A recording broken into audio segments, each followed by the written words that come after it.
夠你現實，算不算頹廢？我問我想法太浪漫，會否吃虧？我問我可有去學習勤勞螞蟻？問到就快虛耗了一世，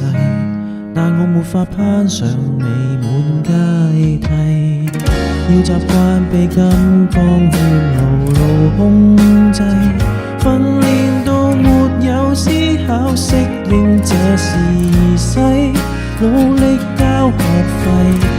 無奈也被淘汰，教我怎麼上樓梯。成功的方法怎複製？懷疑青春一早瓦解，懷疑青春似個病態，存在世上人不過是個買賣，懷疑出生都心有鬼，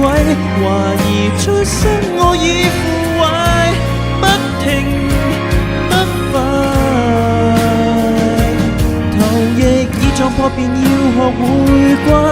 放低小我會似羊群愉快，遙望往日美麗宇宙要被活埋，誰都不可破解。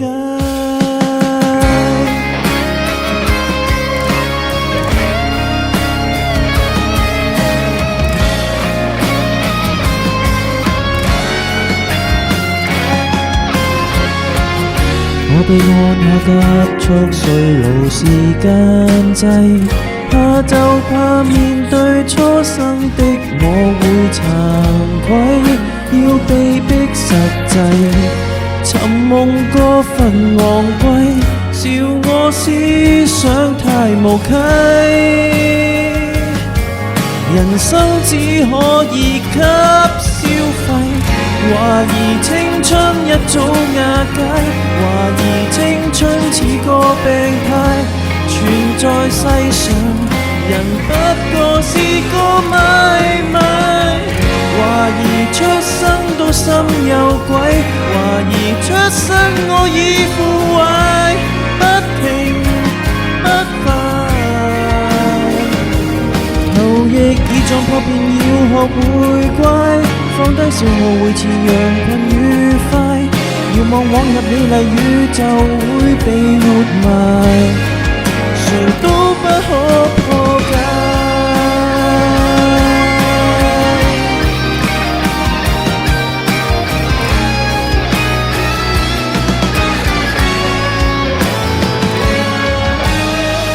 懷疑很多都不理解，